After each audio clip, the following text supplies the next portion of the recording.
I applied for Harvard for 10 times, rejected. When KFC come to my city, 24 people went for the job. 23 people were accepted. I was the only one guy. One of the secret source for Alibaba's success is that we have a lot of women. 47% of our company are women. If you want to win in 21st century, empower others, making sure the other people better than you are, then you will be successful.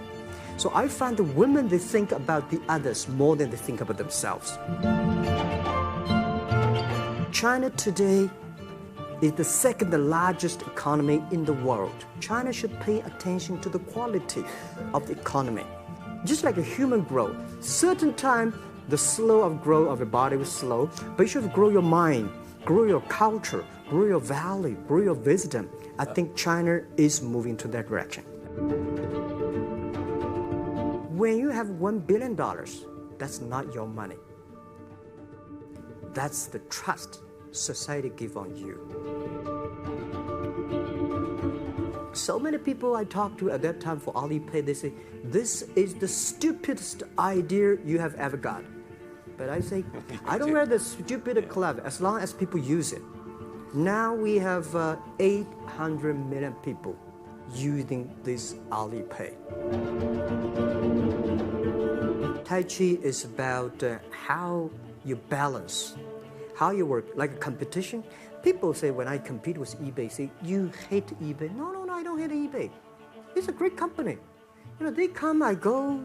Tai Chi is like, you fight here, I go over there. You put it on the top, I go to down, right? So it's a balance. Many years ago, I want to change the world. Now I think if we want to change the world, we change ourselves. Change ourselves is more important and easier than change the world. And second is that I want to improve the world. Because to change the world may be Obama's job. Because my job is to making sure that my team are happy. Because my team are happy, they can make my customer happy. I remember one of the senior management of Walmart guys came to Hangzhou 5 years ago. I said, maybe in 10 years we'll be bigger than Walmart. He said, young man, you have a good hope. If you want to have 10,000 new customers, you have to build a new warehouse and this, that. For me, 2 servers. I felt alone. And worse, it was my fault. I wondered if I was just wrong, an imposter, a 22-year-old kid who had no idea how things actually worked. Now, years later, I understand that is how things work when there's no sense of higher purpose. So it's up to all of us to create it so we can all keep moving forward together. One of my favorite stories is when JFK went to go visit the NASA Space Center and he saw a janitor holding a broom and he asked him what he was doing, and the janitor replied, "Mr. President, I'm helping put a man on the moon." Purpose is that feeling that you are a part of something bigger than yourself, that you are needed, and that you have something better ahead to work for. Purpose is what creates true happiness. J.K. Rowling got rejected 12 times before she finally wrote and published Harry Potter. Even Beyoncé had to make hundreds of songs to get Halo. The greatest successes come from having the freedom to fail. Ideas don't come out fully formed. They only become clear as you work on them. You just have to get started. I want to thank Harvard for this honor. I'll be changing my job next year, and it will be nice to finally have a college degree on my resume. I applaud the graduates for taking a much more direct route to your degrees. For my part, I'm just happy that the Crimson called me Harvard's most successful dropout. I guess that makes me valedictorian of my own special class. I did the best of everyone who failed. But I also want to be recognized as the guy who got Steve Ballmer to drop out of business school.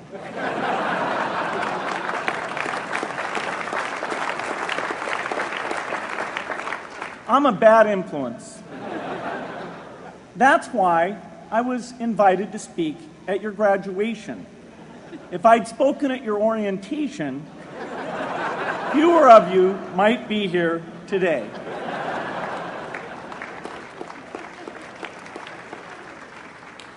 Harvard was a phenomenal experience for me. Academic life was fascinating. I used to sit in on lots of classes that I hadn't even signed up for. And dorm life was terrific. I lived up at Radcliffe in Currier House. There were always a lot of people in my dorm room late at night discussing things because everyone knew that I didn't worry about getting up in the morning. That's how I came to be the leader of the antisocial group. We clung to each other as a way of validating our rejection of all those social people.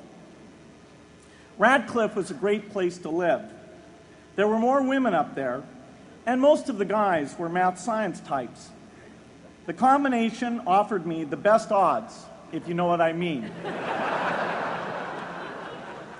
That's where I learned the sad lesson that improving your odds doesn't guarantee success.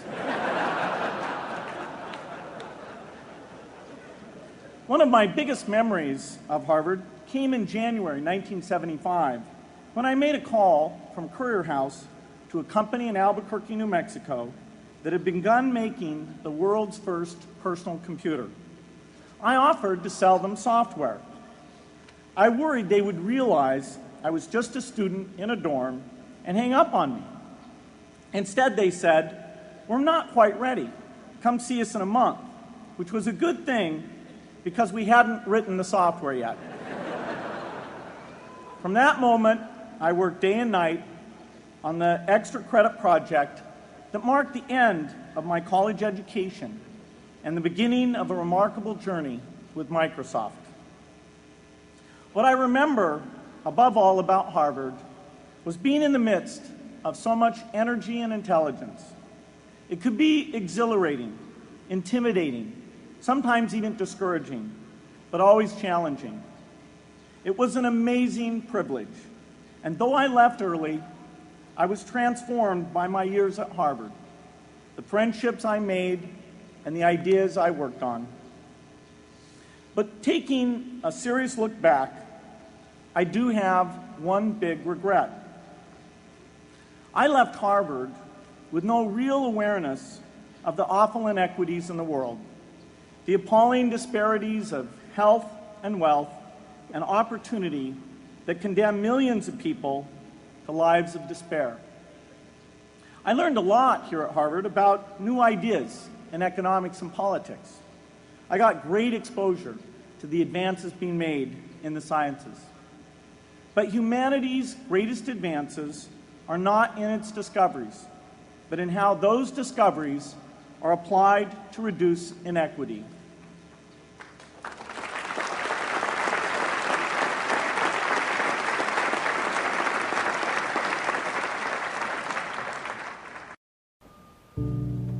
I was working at a financial firm in New York City with a bunch of very smart people, and I had a brilliant boss I much admired. I went to my boss and told him I was going to start a company selling books on the internet. He took me on a long walk in Central Park, listened carefully to me, and finally said, "That sounds like a really good idea, but it would be an even better idea for someone who didn't already have a good job." That logic made some sense to me, and he convinced me to think about it for 48 hours before making a final decision. Seen in that light, it really was a difficult choice, but ultimately, I decided I had to give it a shot. I didn't think I'd regret trying and failing, and I suspected I would always be haunted by a decision to not try at all. After much consideration, I took the less safe path to follow my passion, and I'm proud of that choice. Tomorrow, in a very real sense, your life, the life you author from scratch on your own, begins. How will you use your gifts? What choices will you make? Will inertia be your guide, or will you follow your passions? Will you follow dogma, or will you be original? Will you choose a life of ease, or a life of service and adventure? Will you wilt under criticism, or will you follow your convictions? Will you bluff it out when you're wrong, or will you apologize? Will you guard your heart against rejection, or will you act when you fall in love? Will you play it safe, or will you be a little bit swashbuckling?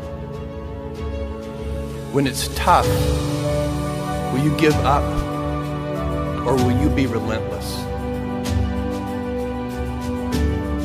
Will you be a cynic, or will you be a builder? Will you be clever at the expense of others, or will you be kind?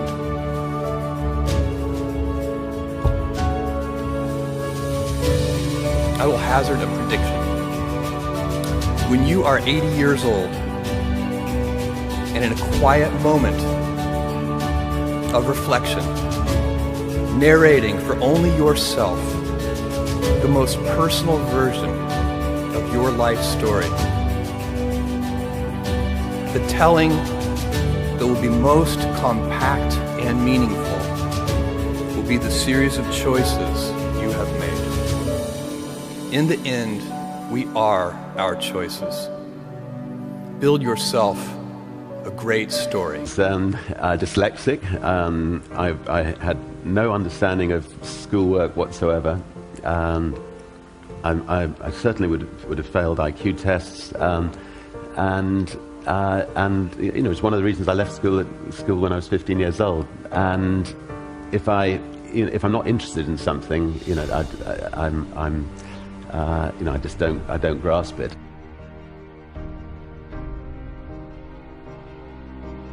I mean, there's a story about your mother allegedly dumping you in a field and at aged 4 and saying, "Okay, walk home." And did this really happen? I mean, she was, you know, she felt that we needed to stand on our own 2 feet from an early age. So she did things to us which now she'd be arrested for.